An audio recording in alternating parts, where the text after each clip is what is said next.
Welcome to the Everyday Conversion Podcast, the only 5-day-a-week podcast helping faithful members of the Church of Jesus Christ of Latter-day Saints have and foster daily gospel discussions with their families based on the Come Follow Me curriculum. I'm your host, Mark Severcrop, and it's important for me to tell you up front that the views and opinions expressed on this podcast are those of the hosts of this podcast alone and do not represent the official doctrine and viewpoint of the Church of Jesus Christ of Latter-day Saints. With that in mind, let's jump right in with today's episode.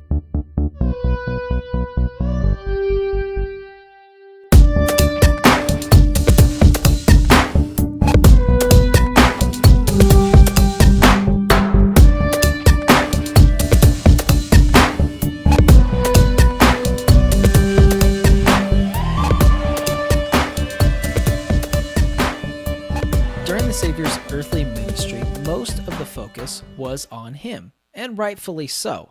But sometimes we forget that the 12 were also preaching, giving blessings, and healing people. As a matter of fact, the Savior sent them forth to do just that.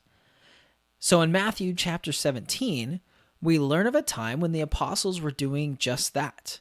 But in this instance, they were unable to actually heal the person. Starting in verse 14 of Matthew 17, here's what it says. And when they were come to the multitude, there came to him a certain man, kneeling down to him and saying, Lord, have mercy on my son, for he is a lunatic and sore vexed, for oft times he falleth into the fire, and oft into the water. And I brought him to thy disciples, and they could not cure him. Then Jesus answered and said, O faithless and perverse generation, how long shall I be with you? How long shall I suffer you?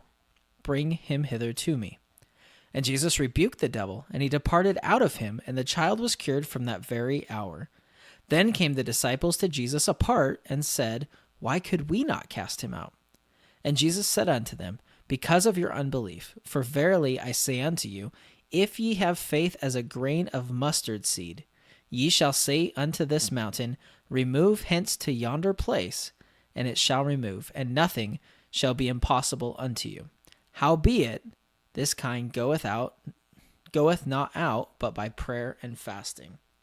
And there's also in Matthew 9 or Mark 9 another aspect of this that's pretty well known, really.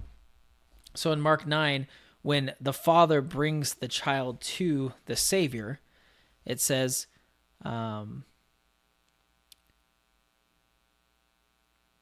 he says, If thou canst do anything, have compassion on us and help us.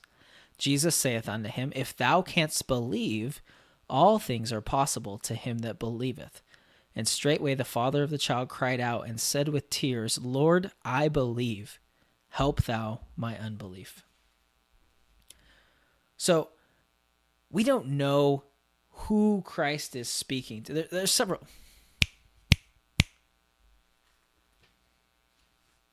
So there's several things that I really, really like and want to touch on in this story. There's lots to learn, lots of things we can learn.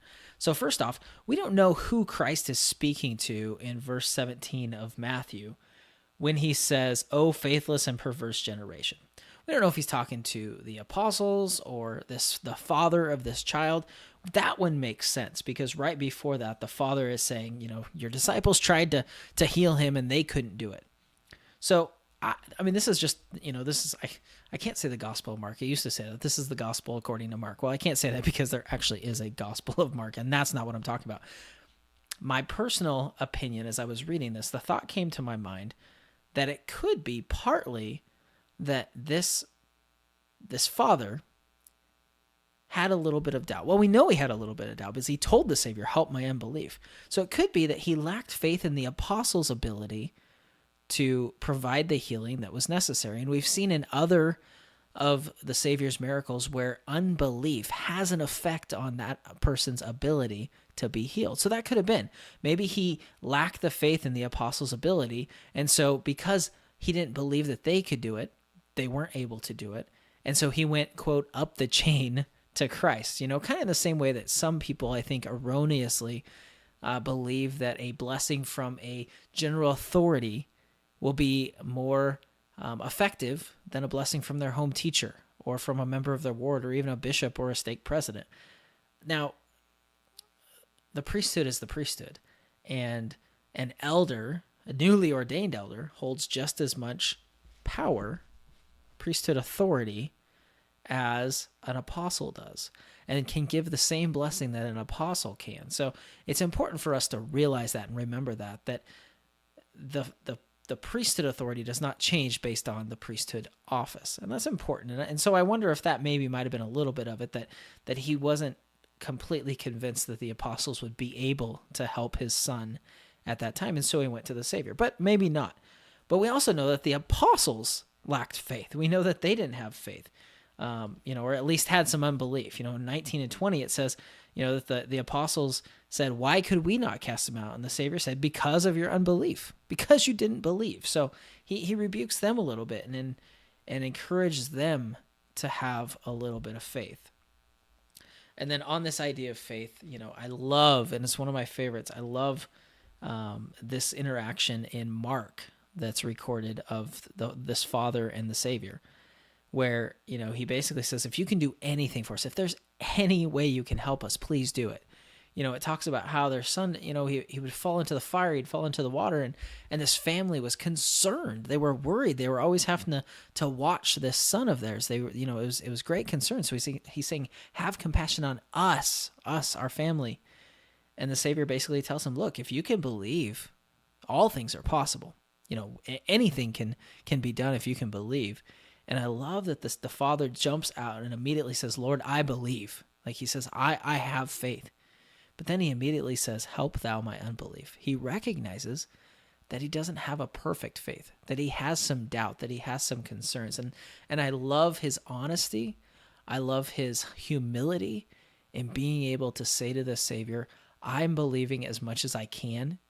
Help me with the rest."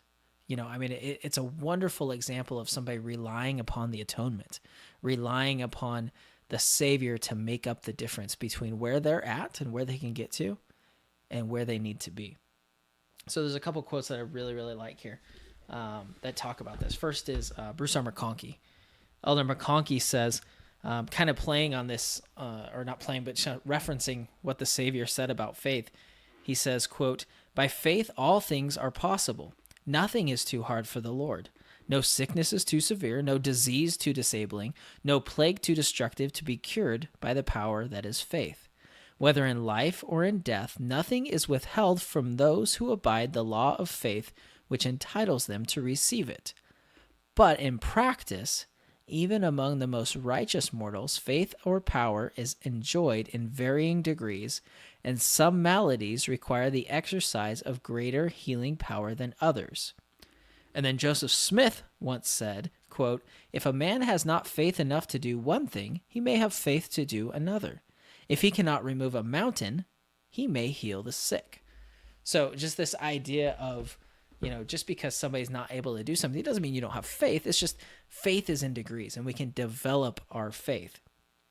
None of us have perfect faith. We're all in the same boat as this father, where we have faith and we have doubt. We have unbelief. If we had perfect faith, it wouldn't be faith anymore. It would be a perfect knowledge. But it's so neat to see the humility of this father. And one other thing that I totally missed writing down here that I love, and one thing that I learned as I was studying through this and came to mind is this idea of, the Savior says, if you have faith as a grain of mustard seed, you can say to this mountain, remove hence to yonder place. And this it does have to do with faith, but it has to do more with the priesthood and how the priesthood works. I've heard that story many times, and we always think about, if you have faith, you can move a mountain. Well, when I was reading that, I realized that the Savior doesn't say you can move a mountain in that you can just fling it somewhere. It's a controlled power. He says, you can say to this mountain, remove hence to yonder place. So remove from here and go right there. And I think that's an interesting distinction with the power of the priesthood, that it's a power of control. It's not chaos. It's not a superhero destroying things. It's a controlled power. Like he says, you can say, remove and go over there. It's a power of control. And I think that's an important aspect of the priesthood that I had never thought of before, is that idea of it being a controlled power. So that was just, a side note as I was reading, one of the things I learned.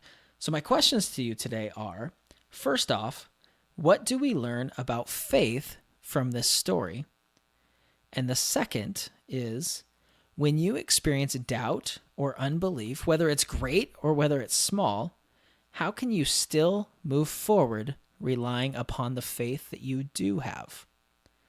I encourage you today to, if you have a chance, listen or read Elder Jeffrey R. Holland's talk. It's titled, Lord, I Believe, and it's from the April 2013 General Conference, and he addresses this interaction with the Savior from this father about, Lord, I believe, help thou my unbelief. It's a really, really good talk. I highly recommend you taking a few minutes to listen to it today.